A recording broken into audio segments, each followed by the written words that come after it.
Welcome to Flawless Shoe Reviews. Today I'm reviewing two of Nike's most popular stability shoes, the Nike InfinityRN4 and the Nike Structure 25. They're completely different in terms of fit, in terms of how they feel on the foot and how they run. I'm going to break down these features, whether you want to use them as a lifestyle shoe or as a key running shoe. So first of all, let's look at the midsole. So we've got the Nike ReactX midsole in the InfinityRN4, and it's much firmer than what we saw in the previous model, so you don't sink into it as much. It's not as mushy, but it has plenty of padding underfoot with 39 mils in the rear foot, 30 in the forefoot, giving you a classic 9 mil drop. In contrast to that, we've got a dual density foam in the Nike Structure 25 with the Cushlon 3.0 foam and then the Nike Air Zoom in the forefoot. So this is a slightly firmer ride. You don't sink into it as much as what we feel in the InfinityRN4, and it's got a lot more stability elements to it as well. You do have 37 mils in the rear foot, 26 in the forefoot, giving you a 9 mil drop versus the 10 mil drop that we saw on the InfinityRN4.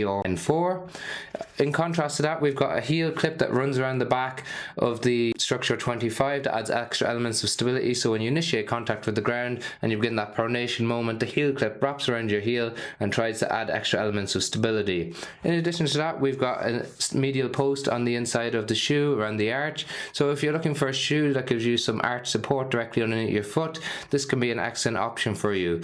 In contrast to that, we don't see many stability features on the RN4, and in fact we've got a nice flexible heel counter, so that's really good for those of you who have sensitivity around the back of the heel. But if you're looking for extra added elements of stability in the heel, you won't find it in the RN4. It doesn't have a medial arch support. What it has is some large sidewalls on the inside and the outside around the arch of the foot.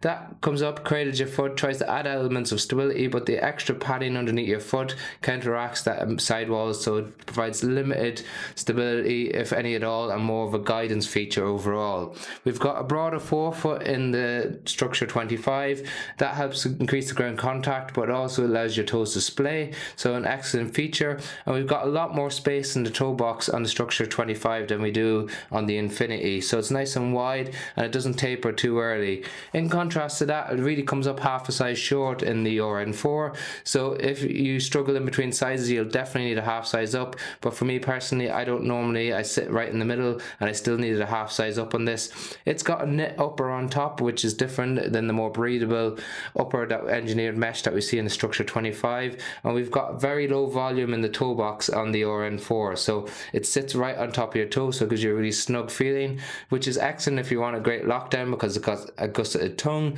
so it wraps around your foot nicely and keeps it in place, whereas it's a little bit more focused on comfort in the Structure 25. So we've got higher volume, greater width, so it allows your toes to splay, and it's got an engineered mesh.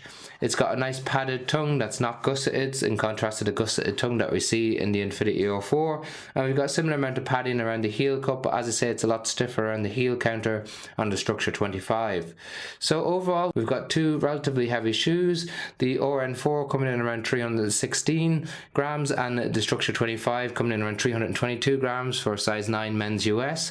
In terms of a lifestyle shoe, they're both excellent shoes in terms of comfort. Walking all day, you've got ample padding underneath your foot. It's a little bit stiffer in the forefoot in the Structure 25 than what we see in the RN4. It's also got a slightly more aggressive toe spring on the RN4, so it just holds your toes a little bit more extension than what we see in the Structure. So if you've got any issues around the ball of the foot, you may not enjoy that. So overall, as I said, two excellent lifestyle shoes when it comes to running. They're both a little bit too heavy for faster workouts or up-tempo workouts. The best use cases will be for easy runs, shorter runs, recovery runs, if you're looking for some extra padding underneath your feet with a slightly higher drop.